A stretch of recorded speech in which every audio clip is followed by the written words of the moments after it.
Corridor দিয়ে দেশকে যুদ্ধক্ষেত্র বানাতে চান জাতীয় নিরাপত্তা উপদেষ্টা খলিলুর রহমান, এমন অভিযোগ করেছেন বিএনপির স্থায়ী কমিটির সদস্য সালাউদ্দিন আহমেদ। আরেক নেতা আমির খসরু মাহমুদ চৌধুরী বলেছেন, দুষ্কর্ম না করে থাকলে আওয়ামী সমর্থকদের বিএনপি সদস্য হতে বাধা নেই। আর রুহুল কবির রিজভী প্রশ্ন, যে ভোটের জন্য এত লড়াই সংগ্রাম, কোথায় সেই ভোট? তরুণদের রাজনৈতিক অধিকার প্রতিষ্ঠায় বিএনপির অঙ্গ সহযোগী সংগঠনের আয়োজনে শনিবার বিকেলে খুলনায় তারুণ্য সমাবেশ।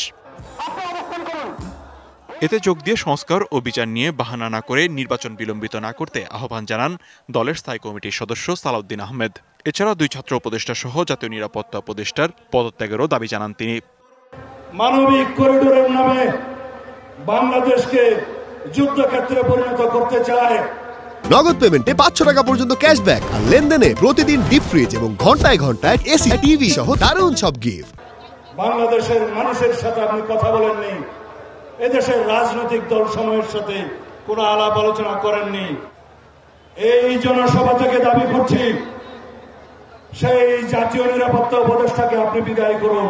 যদি আপনি নিরপেক্ষতা বজায় রাখতে চান, তাহলে সেই এনসিপি মার্কা দুইজনকে পদত্যাগ করতে বলুন। যদি পদত্যাগ না করে আপনি বিদায় করুন। এদিকে চট্টগ্রাম নগরের কাজীর দেউরিতে দলীয় কার্যালয় প্রাঙ্গণে দলের সদস্য ফর্ম বিতরণ ও নবায়ন কর্মসূচির উদ্বোধন করেন স্থায়ী কমিটির সদস্য আমির খসরু মাহমুদ চৌধুরী। বলেন, আওয়ামী লীগের দুঃশাসনে যারা সহযোগিতা করেনি তাদের সদস্য করা যাবে, কিন্তু ফ্যাসিস্টের চিহ্নিত দোসরদের কোনোভাবেই স্থান দেওয়া যাবে না। আওয়ামী লীগের দোসর যারা ছিল চিহ্নিত, যে সবগুলোর চেহারা দেখলে মানুষ সরে যায়, মানুষ আমাদের সম্বন্ধে ভুল ধারণা করে, এই লোকগুলোকে একটু দূরে রাখার চেষ্টা করবে। নরসিংদীতে আরাফাত রহমান কোকো স্মৃতি ফুটবলের সমাপনী অনুষ্ঠানে দলের সিনিয়র যুগ্ম মহাসচিব রুহুল কবির রিজভী বলেন, যে ভোটের জন্য এত লড়াই সংগ্রাম, কোথায় সেই ভোট? জনগণ তা জানতে চায়। কখন সংস্কার আপনি সম্পন্ন করবেন আর কখন আপনার নির্বাচন পরিষদ তফসিল ঘোষণা করবে, এইটা তো আজকে জনগণ জানতে চায়। দ্রুত নির্বাচনের তফসিল ঘোষণার দাবিও জানান তিনি।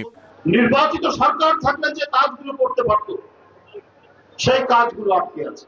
লিখনকান্তি ভৌমিক, ডিবিসি নিউজ ডেস্ক।